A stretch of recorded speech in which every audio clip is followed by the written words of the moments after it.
Konflik Palestina-Israel merupakan sebuah konflik paling abadi dan tragis. Hingga saat ini, belum ada tanda-tanda hingga kapan konflik ini akan berakhir. Tentu banyak faktor yang menjadi penyebab dari konflik abadi tersebut. Dan salah satu penyebab utama dari konflik abadi tersebut adalah adanya Deklarasi Balfour. Deklarasi Balfour adalah sebuah surat yang ditulis oleh Sekretaris Luar Negeri Inggris dan dia adalah Arthur James Balfour. Yang isinya adalah Inggris akan membantu memberikan tanah Palestina kepada orang-orang Yahudi. Deklarasi ini merupakan salah satu bentuk dukungan dan kesepakatan pemerintah Inggris dengan kaum Zionis, serta mendukung sebuah pendirian tanah air nasional untuk orang-orang Yahudi di Palestina.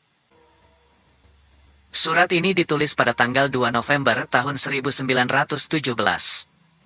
Dan dipublikasikan pada tanggal 9 November tahun 1917 oleh pemerintah Inggris kala Perang Dunia Pertama. Berikut isi dari Deklarasi Balfour. Kementerian Luar Negeri Inggris, tanggal 2 November tahun 1917. Kepada Yang Terhormat, Rothschild. Dengan rasa senang saya menyampaikan pada Anda. Atas nama pemerintah Kerajaan Inggris, deklarasi yang didasarkan pada simpati untuk aspirasi Zionis Yahudi ini telah diajukan dan disetujui oleh Kabinet Perang. Pemerintah Kerajaan Inggris memandang positif pendirian tanah air nasional untuk orang-orang Yahudi di Palestina, dan akan menggunakan usaha terbaik mereka untuk memudahkan tercapainya tujuan ini. Sebab dipahami bahwa tidak ada yang dapat menghakimi hak sipil dan agama dari komunitas non-Yahudi yang ada di Palestina, atau hak dan status politik yang dimiliki oleh Yahudi di negara lainnya. Saya sangat berterima kasih jika Anda dapat menyampaikan deklarasi ini kepada Federasi Zionis Britania Raya dan Irlandia. Salam Arthur James Balfour. Total 67 kata dalam surat tersebut. Bisa dibilang cukup singkat akan tetapi dampak dari surat tersebut begitu besar, dan masih ada hingga saat ini. Penyusunan deklarasi Balfour dipandang cacat karena beberapa alasan. Balfour dirasa sebagai produk yang dibuat oleh kekuatan Eropa untuk wilayah non-Eropa dengan mengabaikan kehadiran penduduk asli wilayah bersangkutan. Itu artinya, deklarasi bakal membuat Palestina berada di bawah pendudukan Inggris dan masyarakat Arab Palestina tidak punya kesempatan untuk memperoleh kemerdekaan. Ihwal ini bisa dilihat dari penggunaan istilah tanah air nasional yang termaktub dalam paragraf pertama deklarasi. Penggunaan terma tersebut membiarkan orang-orang Yahudi menafsirkan secara terbuka sebagai negara. Sekarang kita akan bahas beberapa alasan kenapa deklarasi ini tercipta dan apa motif-motif di balik peristiwa tersebut. Yang pertama, Inggris ingin memenangkan Perang Dunia ke-1.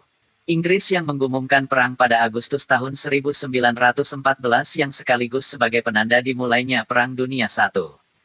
Tentu saja Inggris membutuhkan dukungan baik sekutu dalam perang, maupun kekuatan finansial selama berperang. Zionis Yahudi mampu memanfaatkan situasi tersebut sebagai tujuan mereka memiliki tanah Palestina dengan cara bekerja sama dengan pemerintah Inggris. Kerjasama antara Inggris dan kelompok Zionis bisa tercatat pada tanggal 7 Februari tahun 1917 dalam sebuah konferensi yang juga dihadiri Balfour dan petinggi komunitas Yahudi.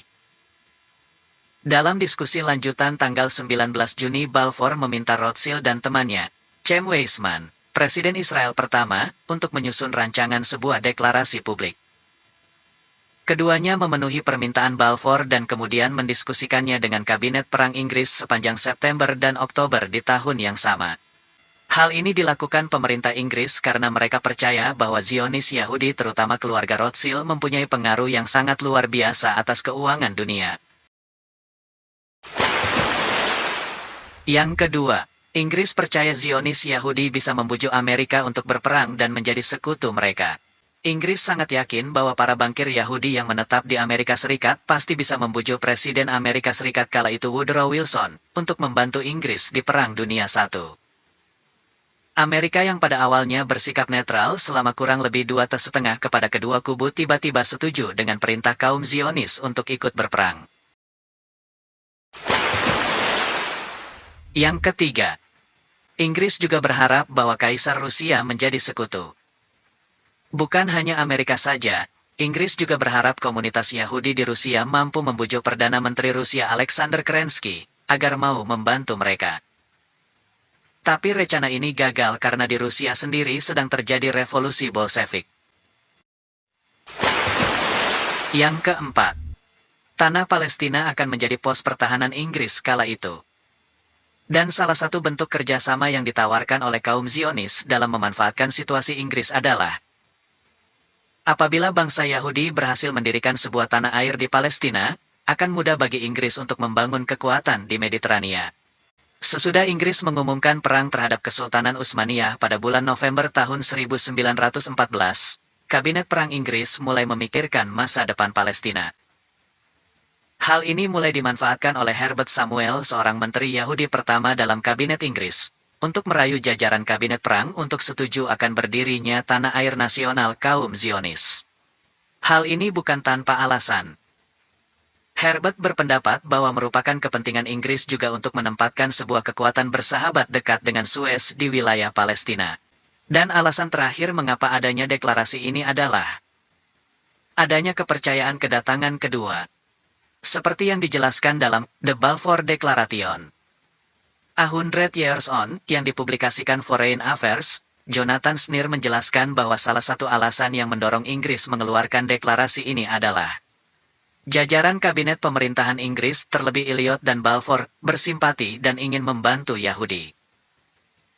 Mereka percaya adanya masa seperti kedatangan kedua, merujuk pada kembalinya Yesus Kristus dari surga ke bumi sebagaimana yang diajarkan dalam eskatologi Kristen. Itulah beberapa alasan dan latar belakang terciptanya deklarasi Balfour. Inggris mengeluarkan deklarasi ini ketika sedang masa Perang Dunia Pertama sebagai bentuk kesepakatan mereka terhadap kaum Zionis Israel. Setelah deklarasi ini berlaku, pemerintah Inggris mulai memfasilitasi imigrasi orang Yahudi yang berada di Eropa ke Palestina antara kurun waktu 1922 sampai 1935 atau 13 tahun lamanya. Populasi Yahudi pun meningkat pesat yang mulanya hanya 9% menjadi 27% dari total penduduk. Perebutan wilayah, diskriminasi dan persekusi terhadap masyarakat setempat merupakan penyebab dari terciptanya konflik-konflik warga asli Palestina dengan kaum pendatang Yahudi. Inggris dan Zionis merasa memiliki kekuasaan untuk bertindak sewenang-wenang atau sesuka hati di Palestina. Tentunya banyak nyawa warga Palestina melayang. Mereka yang tak tahu menahu tiba-tiba diusir dari tanah mereka sendiri yang mereka tinggali semenjak ribuan tahun. Dengan kata lain, deklarasi Balfour adalah proyek cita-cita kaum Zionis yang didukung Inggris. Pada tahun 1939, Inggris yang kala itu mendapat tekanan dari internasional karena memicu penyebab konflik Palestina-Israel.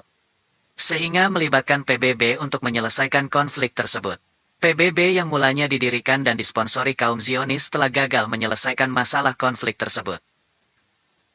Puncaknya pada tahun 1948 ketika militer Israel yang dilatih pemerintah Inggris berhasil mengusir lebih dari 750.000 warga Palestina dari tanah air mereka sendiri. Pada tanggal 14 Mei tahun 1948, sehari sebelum tugas Britania berakhir, calon Perdana Menteri David Ben mendeklarasikan berdirinya negara Israel. Amerika dan Uni Soviet menjadi negara tercepat yang mengakui berdirinya negara Israel secara de facto. Sedangkan negara-negara Timur Tengah memperingatinya sebagai An-Nakba atau Hari Bencana. Sejak saat itu, negara-negara Timur Tengah terus mengerahkan tentaranya ke Palestina untuk melawan Israel.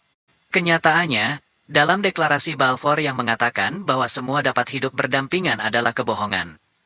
Karena hingga saat ini deklarasi Balfour sangat merugikan bangsa Palestina.